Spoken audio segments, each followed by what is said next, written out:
Okay, we're going to get a little bit more in depth with summation. Today we talked about it in class a little bit. We talked about the symbol. We talked about how to do it by hand. We also talked about how to achieve the summation symbol on the calculator to make things a little bit easier for us. And that's what I'd like you to do right now. I want you to practice the calculator. So let's take a look at this summation right here. The summation of n when n goes from 1 to 6. I want you to plug that in your calculator and see if you can achieve the answer of 21. So go ahead and do that now. All right, so hopefully you got 21 and you're pretty good using your calculator. And again, if you don't have that availability on your calculator, you're going to have to do it by hand. All right, with that being said, let's go on to number 1. Consider the sequence defined recursively as follows, where a sub 1 is 1 and a sub 2 is 2. Find the value of a sub n from 4 to 6. All right, a sub n, I can't put in the calculator because it's got an a and an n, and I can't do that. So I'm going to have to do this one by hand. So basically I need a sub 4 plus a sub 5 plus a sub 6. But I don't even know who a sub 4, a sub 5, or a sub 6 is. So I'm going to have to use that recursive sequence they gave me to figure it all out. So let's start drawing our chart. Here's n. Here's a sub n minus 1 times a sub n minus 2. And here's my answer. Okay, so they told me when I put 1 in for n, my answer will be a 1. When I put 2 in for n, my answer is going to be a 2. All right, we're going to need to put 3 in for n ourselves. So we're going to have a sub 3 minus 1 times a sub 3 minus 2. So a sub 3 minus 1 is a sub 2, which came out to be 2, and a sub 3 minus 2 is a sub 1, which came out to be 1, so 2 times 1 is 2. Okay, let's do n is 4. A sub 4 minus 1 times a sub 4 minus 2. So this will be 2 times 2, which is 4. All right, let's put 5 in for n. A sub 5 minus 1 times a sub 5 minus 2. So this will be 4 times 2, which is 8. And then our last one, n is 6. A sub 6 minus 1 times a sub 6 minus 2. So that's going to be 8 times 4, which is 32. Okay, so now I know a sub 4 is 4. A sub 5 is 8. A sub 6 is 32, so the summation of those three terms is 44. Okay, that wasn't too bad. Let's take a look at number 2. The directions for number 2 says, write each sum using summation notation. All right, so now how would you do something like this? Well, if it's arithmetic, meaning you're adding the same number to each one to get the next guy, then you would write an arithmetic rule to help you do the summation. If it's geometric, which means you're multiplying by the same number, then you would write a geometric rule. And if it's neither of those, if you're not adding by the same number, multiplying the same number, then you're going to have to kind of come up with another kind of rule. Well, let's take a look at letter B. Is it arithmetic? Am I adding the same number?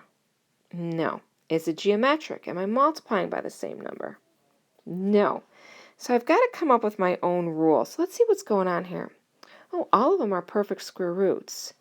Let's see, this would be 3 squared plus 4 squared plus 5 squared plus ... plus, you're right, 10 squared. So I think I'm onto something. So it would be some number squared would be the rule. All right, so let's draw our summation symbol. The rule would be n squared. N would have to start at 3 to get that 9. And end at what? You're right, 10 to get the 100. All right, that wasn't too bad. Okay, let's go on to the next page. Let's go to letter C. Now I'm going to see, am I adding or multiplying by this? Oh, it looks like I'm adding by 3. So it's definitely an arithmetic. So I'm going to write an arithmetic rule for this. So it's a sub n equals a sub 1 plus d times n minus 1. All right. So the first term is a negative 6. My common difference is 3 times n minus 1. So it's a negative 6 plus 3n minus 3. So a sub n is going to be 3n minus 9. So there's my rule. So it's the summation of 3n minus 9. Where are we starting though? Well, if I put 1 in there, would I get negative 6? Yep, so we're starting at 1. Now I got to figure out where I'm ending. I need an answer of 15, so what's my n have to be to get 15? Well, let's try to figure that out. So my answer has to be 15 and equals 3n minus 9 to find the n. So I'll add 9 to both sides. I get 24 equals 3n. Divide by 3, 8 is n. So I'd have to go up to the 8th term to get 15. Oh, there's my rule. That wasn't too bad. All right, let's go on to letter D. Am I adding by the same? Well, that would be plus 3. Nope, that doesn't work. Am I multiplying by the same number? Oh, yeah, I am. I'm multiplying by 2. So it's a geometric sequence, so I've got to write a rule. So a sub n equals a sub 1 times r to the n minus 1. So it would be 3 times 2 to the n minus 1. So there's my rule. So I'll start my summation symbol. So it's 3 times 2 to the n minus 1. Looks like, where am I starting? Could it be 1? 1 minus 1 is 0. Anything to 0 power is 1. 3 times 1 is 3. So yep, we're starting at 1. Whoops. We're starting at 1. I meant to write a 1 there.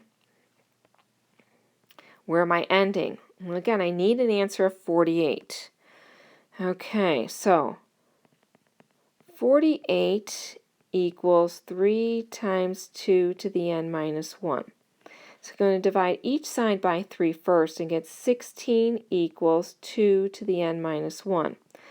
Well, I can find a common base real easy. I can use 2. So 2 to the 4th power equals 2 to the n minus 1. Drop the bases. Come over here now. 4 equals n minus 1. Add 1 to both sides. 5 equals n. So I'm going to need to go up to the 5th term to get 48. Okay, that wasn't too bad. All right, let's take a look at number 3. Number 3 says find the summation of. All right, let's go to letter B. B I could actually put in my calculator. Oh, I got to be real careful here. Take a look at B. B has the summation, multiply that summation by 4, and then add 2 to it. So you could actually put the whole thing in your calculator at one time. Just take your time.